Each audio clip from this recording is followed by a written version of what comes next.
Hi, Gary here. This video is about my looping setup and about the Headrush Looperboard. It's a looper, obviously, but it also enables you to play digital audio, background tracks, records, karaoke, a WAV file, .wav. And so I have some sequences that I've recorded as background tracks. This particular one is Banana Boat Song, Harry Belafonte, Deo. And what I've discovered, I'm using the fabulous Ztar MIDI controller with buttons instead of strings. These are not strings, but rather touchpads to send information. And that's a regular 6-string guitar. It's a nice guitar made by Mark Johnson of Mirage Guitars fame. He's making guitars again, but I digress. So what I've discovered is that I have mapped the keyboard here. It's a fingerboard, but they're keys. So I've mapped it to play drums. And where's my applause? Thank you very much. So this is the drum setup, and I have the pad set up to send to different drum sounds. So like one is hip hop. I won't do that because that's not what this video is about, and I do digress. So what I've discovered, because I mapped the remainder of the keyboard here to cover the background track. So here, for example, I loaded Blue Bossa. Oh, this is good. So I can fast forward.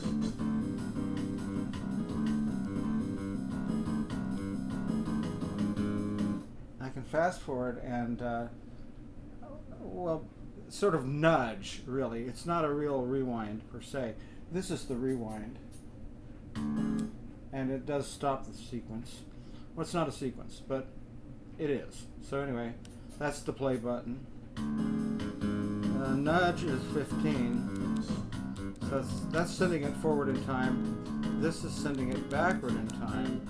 And somewhere here I load the previous. Yeah, so now I've loaded Banana Boat Song again. This will play it. So now this is a nice pad, as it were. It's there's timpani there, but more to the point.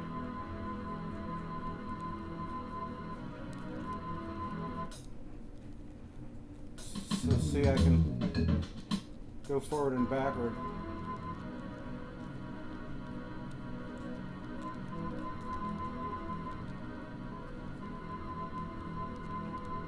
So now when I get to the 5 chord, I can sustain it on the 5 chord for quite some time by simply rewinding, nudging backward in time.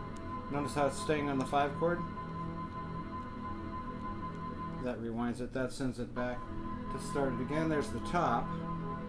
So now, when it gets to the 5 chord, I'm going to nudge back in time.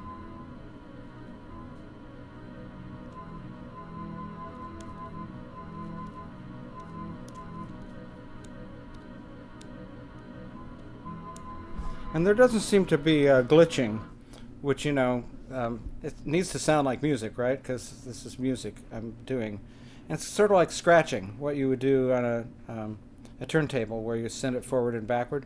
But it's more suave. I'm not hearing any glitching, no zipper noise, for example. And it's just a cool feature here. Now, I can also load loops from that portion of the fingerboard.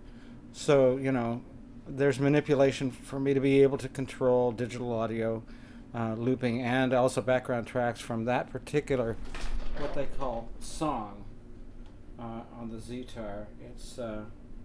It's patches. It's an arrangement of stuff, including the aforementioned control pads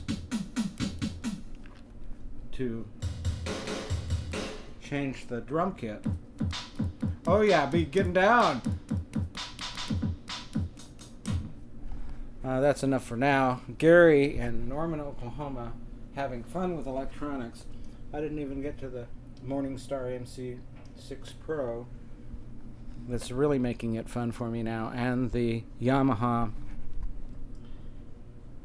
FC foot. It's a foot controller. It's not a volume pedal, and it's helping me control the Lexicon Jamman, which is built into the MPX G2. It's a guitar processor. That's it. Thanks for listening. Hope it made sense. I'm going to try to turn it off now. Oh, it's New Year's Eve day. Happy New Year.